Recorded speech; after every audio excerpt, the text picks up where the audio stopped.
Kanega dega Nalari News. Idon ban walan sapi, egi kato kanigi kubol badon kam, jonga tayo.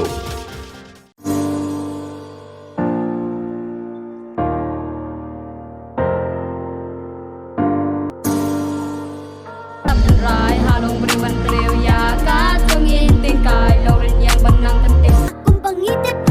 Ka Maitshaphrang Lasap Phong kawe naki grup ijing ruai jong ka dong ka than mo kurat kan sayo ban pelat Paitbah biang saya kawe ke jing ruai saya kawe ke musik video kabala ai kerteng ka akor ka batam ya kabala ruai de hybrid shining star nong se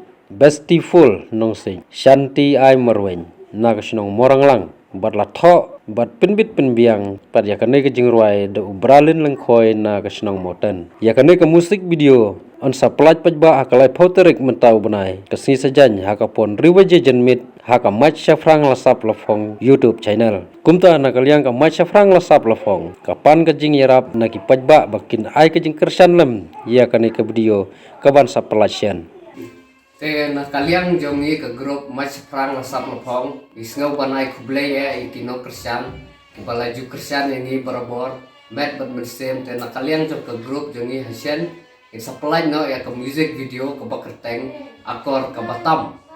ya kani ke jingruai ngala thau kerpang namar bunsin habang ipek ke kum kani ke juk ke bamenta ke akor ke lahiardor hadu kata-kata kuntang ikwa ba lemba ju kani ke jingruai ngin kendi benru biang sahisin ya ka kolsion ukhasi hakabaya debat ka yat ka yang tin ka thli bat kunta terter nakaliang jong ke grup Maitshaphrang Lasap Phong hakabay day bat kani ka music video nila persyang banwat kilat kilinti jingerap nang ni bat nang tai nrai ni siam jinge tangba lakalong hagano kanu kadur ngin omsyong klikti ban kentiu ya kiriu don sap jong kadong kathan kakten jong ari shine stanosit nasyong sa po mo orang nang like tot bat nglis ko rapor sa PR secondary school bat mentang ada class 8 nginak kanay kaliang ka Maitshaphrang Lasap Phong ni pan jika pat na pik Paitbah